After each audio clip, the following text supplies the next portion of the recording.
O Ministério da Saúde já confirmou 2 casos de reinfecção por Covid-19 no Brasil. O primeiro caso foi de um profissional de saúde que reside em Natal, Rio Grande do Norte. E o segundo, uma mulher de 41 anos de Fernandópolis, em São Paulo. Aqui na Bahia, a Vigilância Epidemiológica está investigando os 77 casos suspeitos de reinfecção por Covid-19. Uma pessoa é considerada reinfectada quando testa positivo 2 vezes no prazo de 90 dias ao fazer o teste RT-PCR, aquele do cotonete no nariz. É ter novamente a mesma infecção por aquele micro-organismo que a pessoa teve antes. Então essa é uma reinfecção.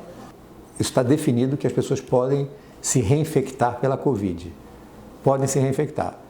Agora, ainda não está certo quais são todos os mecanismos que estão implicados nisso. O que tem chamado a atenção é a falta de dosagens de anticorpos em níveis esperados após a primeira infecção, quando você começa a segunda. Então, tudo está levando a crer, pelo menos nesse momento, que possa ser essa resposta imune em algumas pessoas menos, vamos chamar assim, menos robusta, menos intensa, que tem facilitado a reinfecção dessas pessoas.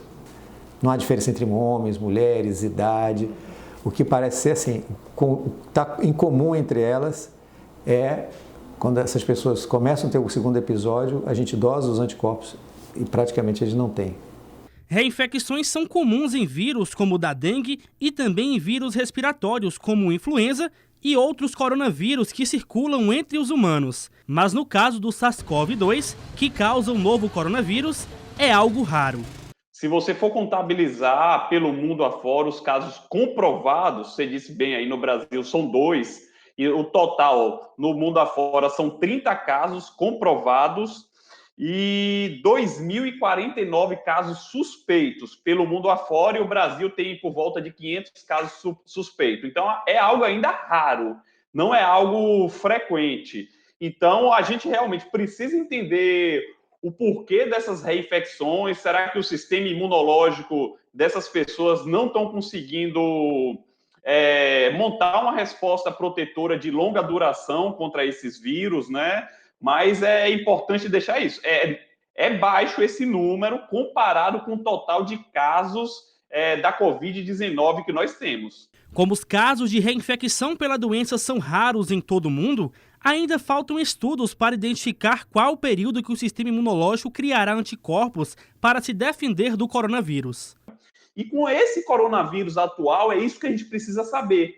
Quanto tempo vai durar a imunidade de quem já ficou doente?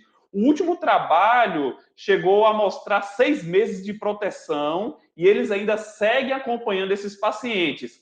Por que a gente não sabe? Porque que esse vírus foi descoberto, né? Completou 1 ano e a gente ainda tem muito mais perguntas do que respostas. O infectologista alerta que, embora os números de possíveis reinfecções sejam baixos em relação ao total de casos do coronavírus na Bahia, as pessoas que já tiveram a doença devem estar precavidas, utilizando máscaras, evitando aglomerações e higienizando as mãos. Então, até que chegue a vacina e ele se vacine, é fundamental que as pessoas entendam que elas têm que se prevenir mesmo já tendo passado por uma infecção por Covid. Uma infecção pelo Covid, ele não dá 100% de segurança de que as pessoas estão imunizadas contra o próprio Covid.